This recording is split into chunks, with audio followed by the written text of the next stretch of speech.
So, Larry, India and Pakistan have had numerous spats in the past, and, Yes. I know you're always really good about talking about history on this, so I'm going to turn that to you in just a minute. But they have been able to de-escalate most times. However, this time it appears things are escalating, and maybe it's Modi. We can, before we get to the history and events, first of all, thank you, listeners. Welcome back to our Peace Through Strength podcast, brought to you by the American Security. I'm your host, Joy Votrobek, and he is our senior analyst, Sanford. Larry? Nice to be here, Joy. Thank you. And while Larry has not yet written a paper on this particular spat, there might be one coming? There might be one coming. Okay, Yes. so you can view all of Larry's articles on our website at www.ascf.us. Please sign up for our newsletter and consider donating.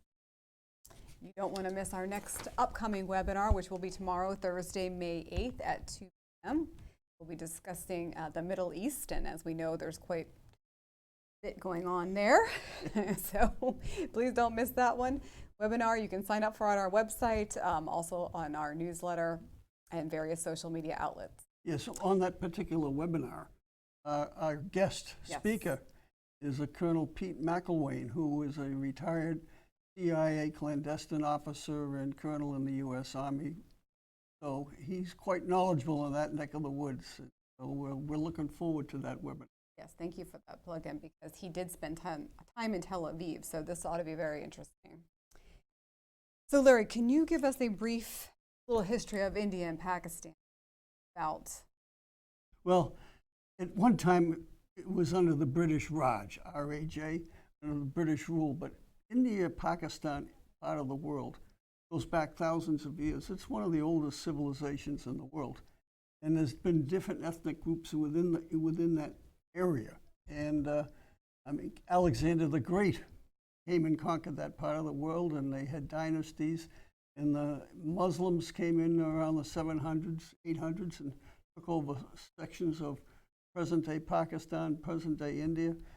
And they had various little dynasties throughout this whole area. So it's a very complicated history, complicated ethnic, tribal feuds going on for centuries.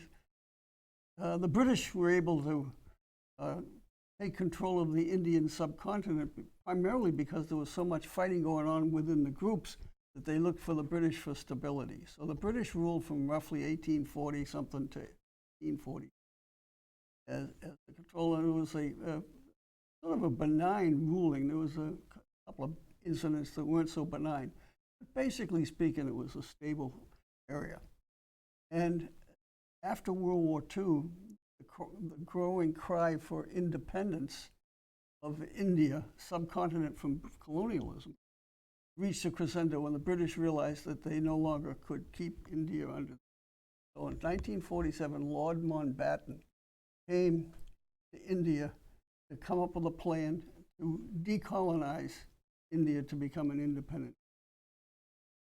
The Muslims, headed by a man named Jinnah, insisted that when the British formed the new country, that a Muslim majority section be set aside as a separate country. And as a result, we ended up at that time with West and East Pakistan. West Pakistan is what we now call Pakistan.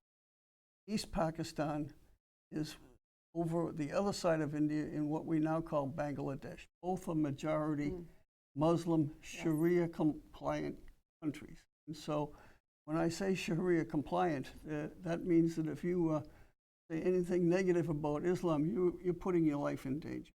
And so it's a scary place to be a Christian or a Hindu in these countries, because the tide can turn against you and you can be thrown in jail by a neighbor who has a property feud with you or wants your daughter, and they just accuse you of committing blasphemy, and that's a penalty of death, especially.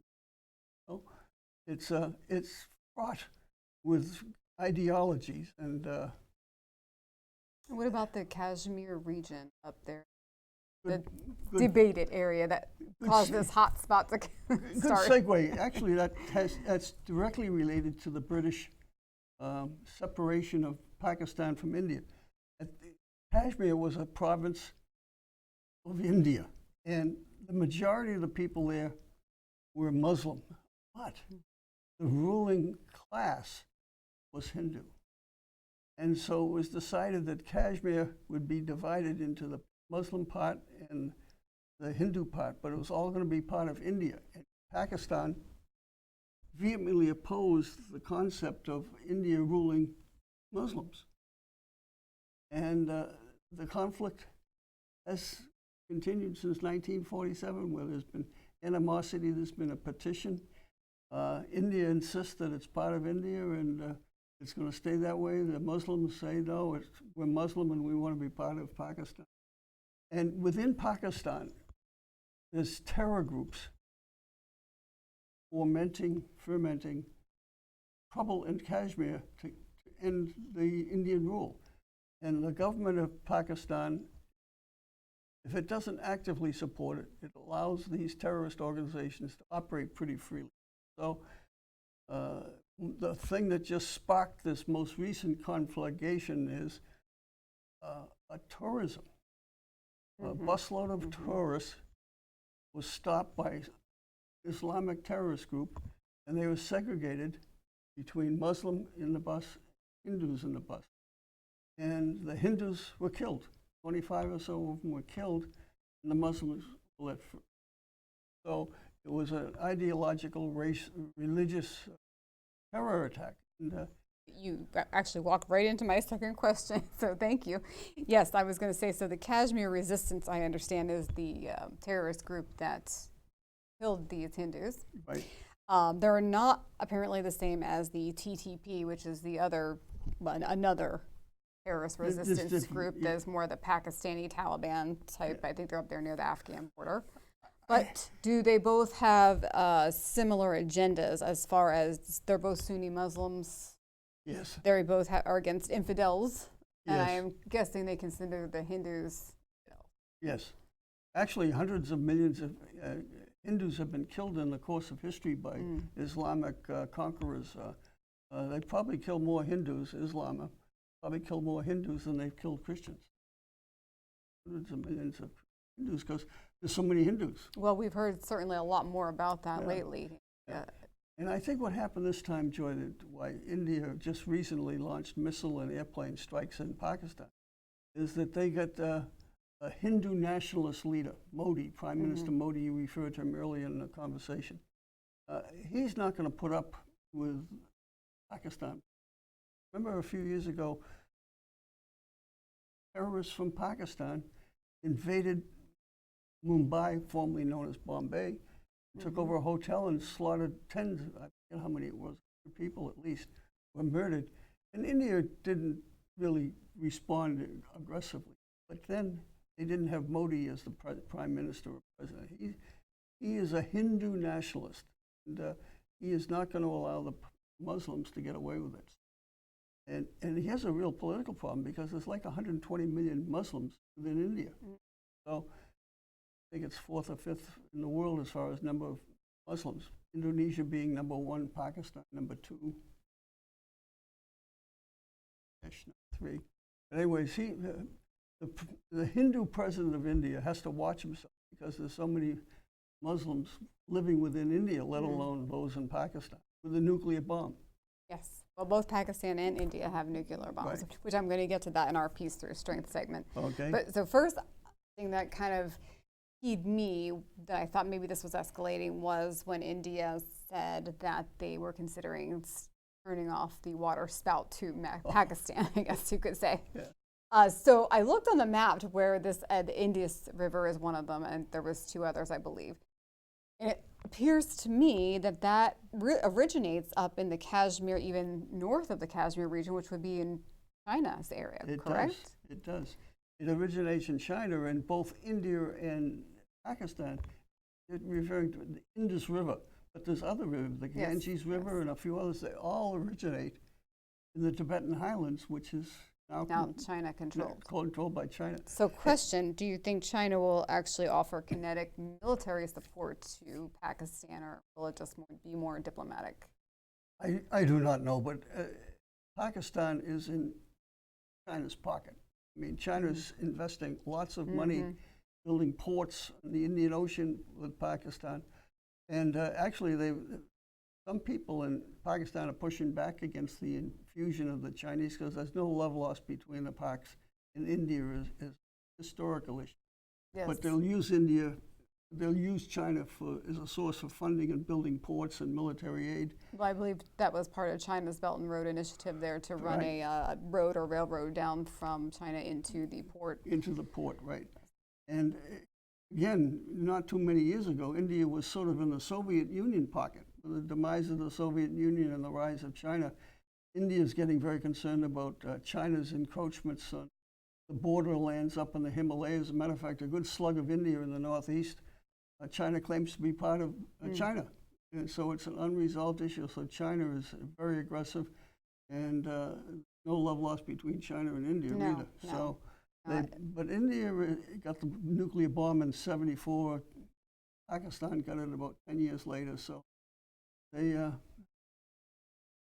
this is a different scenario. And in the past, as you mentioned, Joy, they sort of de-escalated it. I'm not so sure this thing is going to de-escalate so easily, especially considering that India is so much more powerful in Pakistan. They're just not going to allow Pakistan to continue this terrorist thing. So they've already initiated it. We'll see what Pakistan does to respond, but they will respond. Yes, I believe they have done some response already. But as we were discussing, and you mentioned that I believe India does have Russian military aircraft, but I think they also were buying some from the U.S., if I'm not mistaken. Yeah, they're gradually moving into the U.S. orbit because Russia's moving into the Chinese orbit, and India is afraid of China's encroachments. They're going to sidle up to the U.S. to help protect their interests.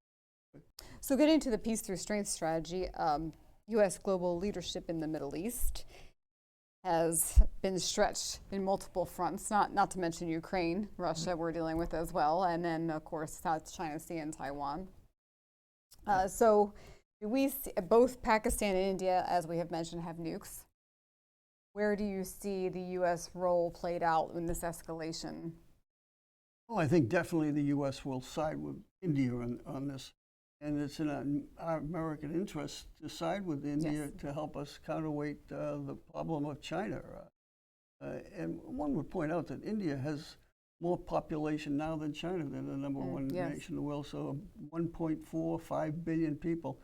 And they're hardworking, industrious. They've sort of been settled economically because under the British rule, they adopted a form of what is called Fabian socialism. It's a socialist policy where the government controls everything, paperwork and the bureaucracy. So it's only recently that India's sort of shaken off the Fabian socialist model of economic development and is allowing things to happen. But there's a huge gap between the wealthy and the poor. The poverty in India is mind-boggling. I've been there 3 or 4 times, and that was many years ago. And frankly, I have no desire ever to go back there. But it's a place of a lot of smart people. If you look at American society today versus 30 or 40 years ago, the Indian immigrants have been remarkably successful. I think per capita, they're the wealthiest ethnic group in the United States. There are certainly a lot of Indian doctors, I know that. And at high tech.